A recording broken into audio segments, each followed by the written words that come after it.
Hello everyone, Steven from Builds AI here with a review of the Inwin 303. Now, the unbox.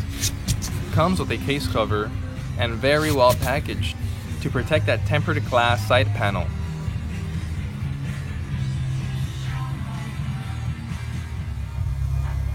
Very sleek case and a nice white color and honeycomb air vents.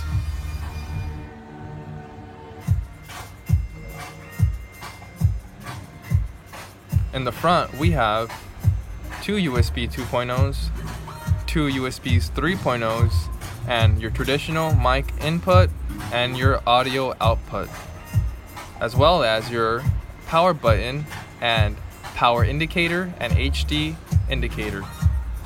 Also, the Inwin logo does light up.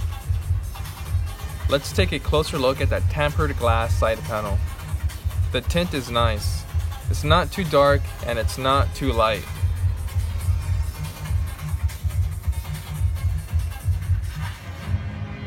I was asked, why did I choose a white one? My answer was, because I believe the inside components are probably going to stick out a little bit more. As far as the black contrast, it's probably going to make it more of a dimmer, darker inside versus the white. The contrast of the white could probably make the components, or just visually, through the side panel more visible. But again, that's just my theory. Let's take a look at the inside. My first impression was, it looks like it only takes a mid-sized motherboard, but looks can be deceiving. It does take a regular ATX motherboard, but it will not take a extended motherboard. That's for sure.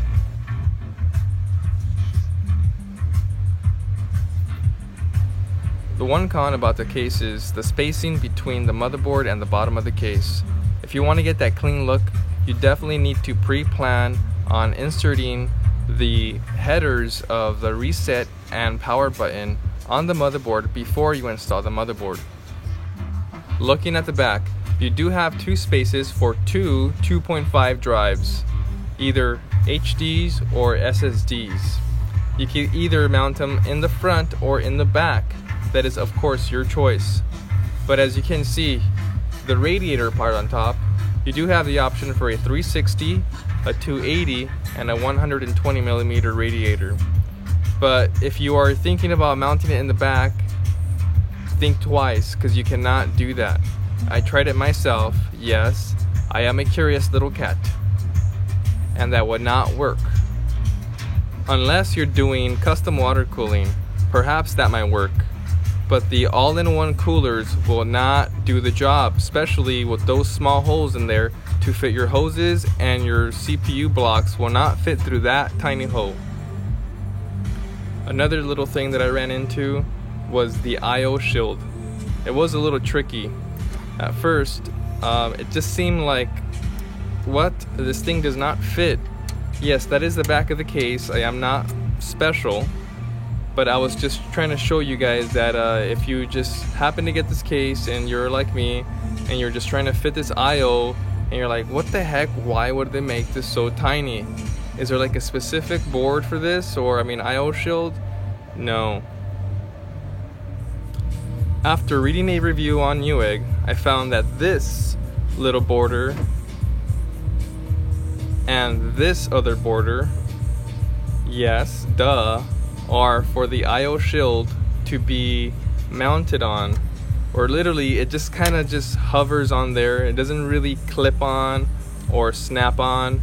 It literally just sits on it. So it might fall on you a few times or not. It just depends on your I/O shield.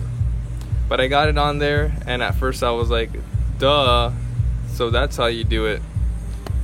You know, sometimes you got to appreciate reviews and other people that buy the stuff before you, that go through all these headaches and find out the little cons. Motherboard now installed, and we're looking at the MSI Z170A Gaming Crate X3. Now I'm going to show you exactly what I was talking about, the spacing between the board and the case. The headers for the power and reset are pretty darn tight. Also, the header for the USB and the HD audio also cover up the SATA Express. Not a big issue, but just little stuff that are gonna make your clean build just look a little bit more messy. But thankfully they are just black and they're not some kind of bright pink. Actually, that would look pretty cool. But now we're looking at the Plextor M.2. Really nice drive. The Intel Core i7 6700 Skylake at 3.4 gigahertz. Also, we have a very nice shielded PCI Express lane that is protected for those big cards that just sag and just want to rip off that slot off. Also, we are pairing it with 16 gigs of Corsair Vengeance at 3000 megahertz DDR4.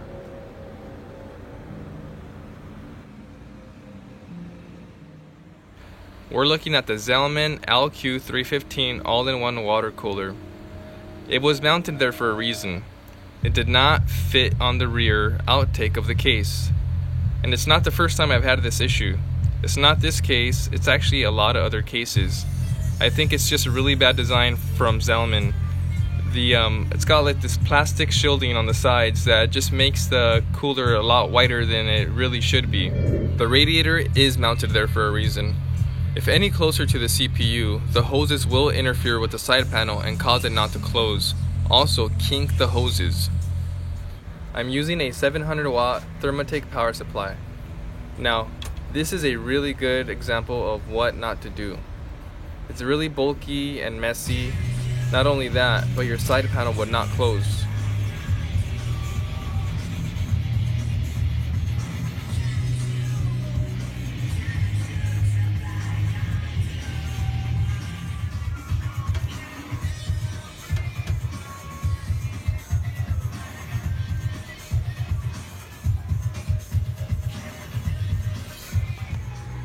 Redid the cable management as it should, and now it does close.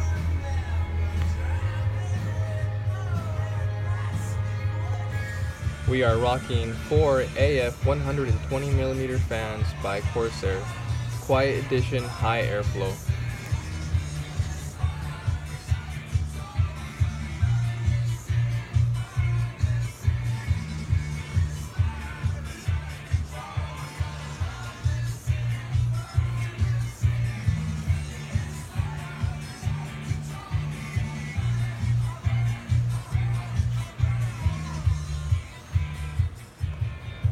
A closer look at all the 4 fans operating.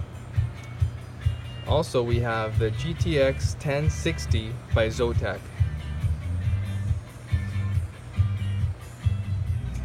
If I were to redo the system again, I most likely wouldn't go with the Thermaltake 700 watt power supply. As you can see, the red and the yellow 6-pin wire just really stands out a lot. Also, we'll go with a modular power supply for the next build. Thanks for watching and hope the video was helpful.